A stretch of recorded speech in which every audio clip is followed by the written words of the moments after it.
Okay, so this is what we're putting in. It's a mini Heiki style reef light, 400 by 400 millimeters.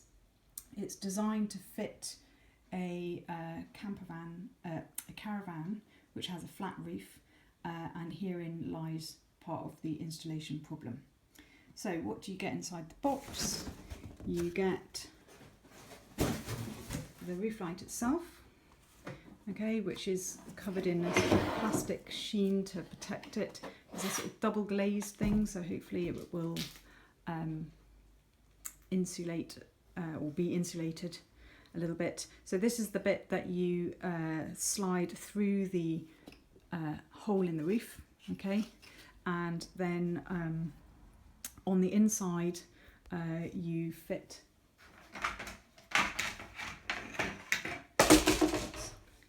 this thing, this layer, which has these screw holes in it, and those screw holes you put the screws in that correspond to these holes in the bit that you've fitted onto the top of the roof.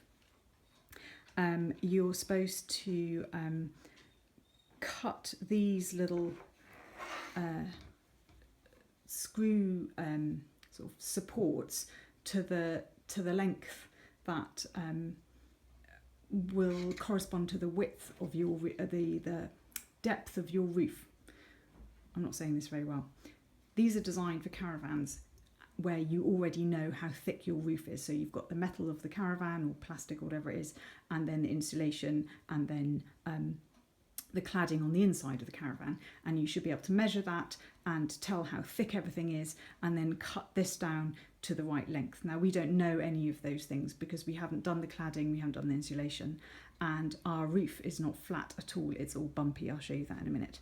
So this is going to be a bit of an issue for this installation, because essentially this is just going to be glued on with no real fixings until we screw this in. So you cut it to the right length and then screw this in, and these screws are supposed to go into that little hole, like that, and then if you've cut this down to here, then obviously that will fit inside further. So, and I will add at this point that we were gutted when we got this white roof light, because the bit that you actually interact with and see on the inside of your caravan, or camper van in our case, is this sort of trim, and you can't really see it in this video, but is the most disgusting shade of pink, peachy magnolia. And then it has, a blind, which you can probably see here is a mottled beige, and if you're not using that, so I can't do it on the thing, there's also this is a fly screen thing that comes the whole way, but I can't do this while holding a phone at the same time.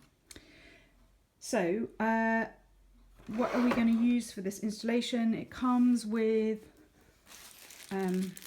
screws of various depths according to how high your roof is, or how thick your roof is. So we're going to be using these like super long ones and keeping everything as long as possible until we know the finished depth. And then these clips clip onto this flange, and then you fit the nasty trimming to the top. So to accommodate the roof depth that we don't know yet, Andrew has built a wooden frame here that's going to sort of pretend as if we have some insulation done, and that will enable us to screw these two layers together, sandwiching this wooden frame temporarily. What I don't know is how many times you can screw and unscrew these plastic holes before they stop working, and at that point then there isn't really anything that holds the roof light onto the top of the van, so I'm a bit nervous about that and whether that's going to work. So that's one of the problems, and one of the things that we've done that will hopefully solve that problem. The other problem, oops, if I just move this out a little the way, is to deal with the lumps and bumps on the top of the roof, which I'll show you in a minute.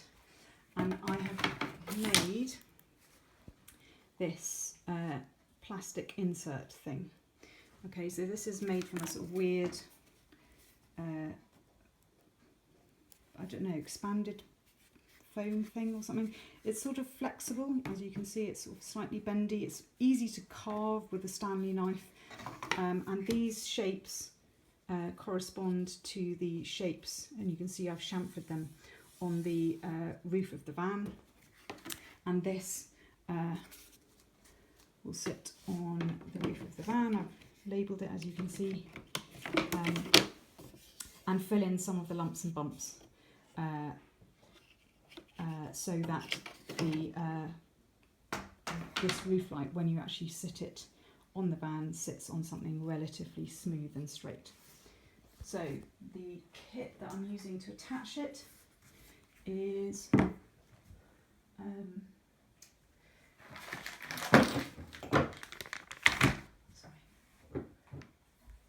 using to attach it is butyl tape. Okay, this is like sort of putty, basically. I don't think it dries.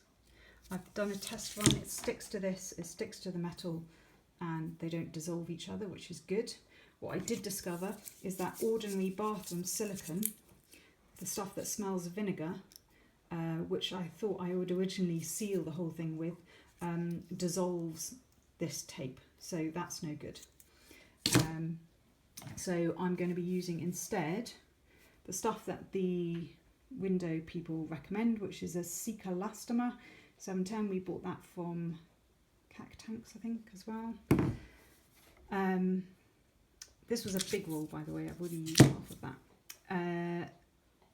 And this is butyl based as well, I think, and doesn't dry at all, so stays pretty elasticy, more so than this.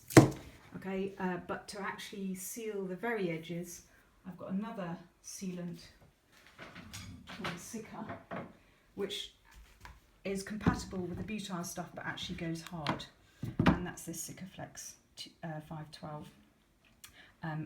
And it works with all of these, but this one actually becomes slightly hard. This one would mean, though, that we can't remove this from the van. Okay, so I think the next thing I'm going to do is maybe show you the bumps on the roof and how my thing fits.